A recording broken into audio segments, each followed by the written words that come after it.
Hoje, a gente vai falar sobre um tipo bem diferente de cyberataque. Sabe, esquece um pouco aquele papo de roubo de dados ou site fora do ar. O nosso foco aqui são as ameaças silenciosas, aqueles ataques digitais que são feitos para causar um estrago de verdade no mundo físico.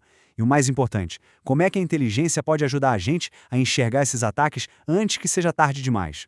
Tenta imaginar a cena. Você tá lá na Avenida Paulista, plena sexta-feira à noite. Sabe como é?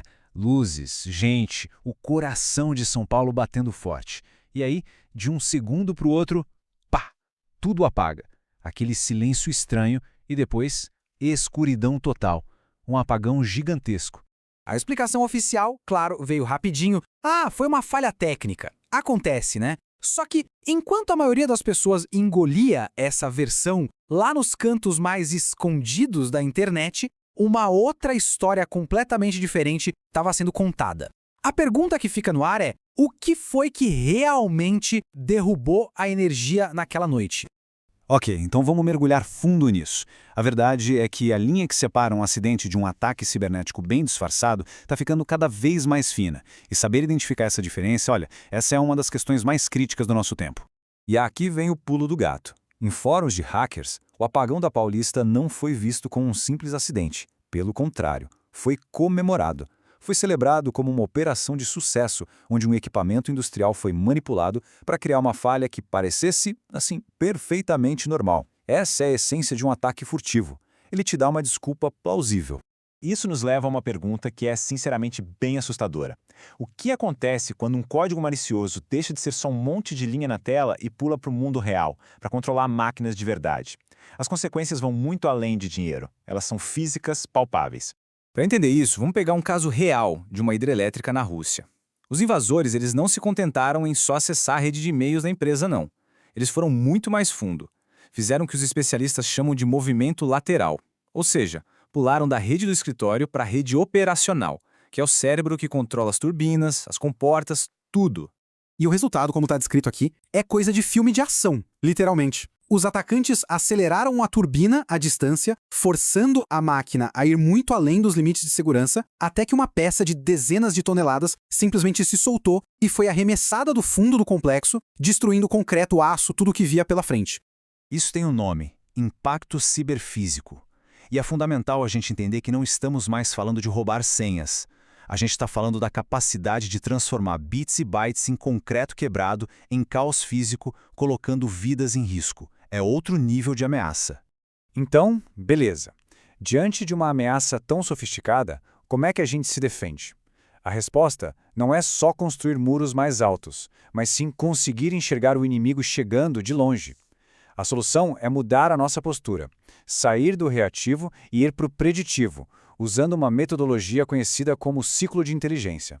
Esse ciclo é basicamente uma máquina de transformar ruído em informação útil. Não é só sair coletando dados da internet, não. É um processo bem disciplinado que começa definindo o que a gente precisa saber, depois coleta informações de várias fontes, analisa tudo para encontrar padrões e, no fim, produz uma inteligência que permite tomar decisões antes que o ataque aconteça. E aqui está o ponto principal. Inteligência de verdade não é receber um alerta de que seu sistema já foi invadido. Inteligência é saber com semanas de antecedência que um grupo específico está planejando um ataque, que ferramentas eles vão usar e por que eles estão fazendo isso. É antecipação, não reação. E essa necessidade de se antecipar nos leva a um dos maiores problemas que a gente vê em cibersegurança hoje em dia. Existe um abismo, sabe? Uma diferença gigante entre a forma como os atacantes pensam e a forma como muitas empresas tentam se defender. Essa diferença fica bem clara aqui. O atacante ele não foca na tecnologia pela tecnologia. Ele foca em como o negócio funciona, nos processos, nas pessoas. Enquanto isso, muitas equipes de defesa estão obcecadas com a última ferramenta da moda, a tal da bala de prata que vai resolver tudo, e vivem pulando de alerta em alerta. A fonte original deste conteúdo usou uma analogia que é simplesmente perfeita. Confiar só em ferramenta é como procurar uma solução mágica para um problema que exige disciplina, estratégia, mudança de hábito. Não existe caneta mágica para segurança, gente. A realidade nua e crua é que uma ferramenta caríssima na mão de uma equipe sem maturidade estratégica não só não protege, como pode criar uma sensação de segurança que é falsa e muito perigosa. Acaba deixando as portas mais importantes totalmente abertas. Agora, vamos subir o nível da conversa. Vamos tirar essa discussão do mundo corporativo e levar para a escala de um país inteiro. Porque a pergunta de verdade não é se um ataque coordenado contra a nossa infraestrutura crítica pode acontecer. A pergunta é: o que acontece no dia seguinte? Olha bem para esse número, 5 dias. Essa estimativa oficial de quanto tempo levaria para restaurar a energia no país depois de um ataque bem-sucedido às nossas 3 maiores hidrelétricas. Pare e pensa um pouco no que significa ficar 5 dias no escuro. Porque não é só ficar sem luz para carregar o celular, é um efeito dominó catastrófico. Hospitais sem energia, colapso na segurança pública, a cadeia de alimentos e de água interrompida, a economia paralisada. No fim do dia, o que está em jogo é a própria soberania do país. E isso tudo nos deixa com essa reflexão final. Sabendo que os adversários são discretos, são pacientes e são capazes de imitar falhas comuns, será que a gente pode continuar com essa mentalidade reativa? Será que esperar uma luzinha vermelha piscar um painel é de fato uma estratégia de defesa?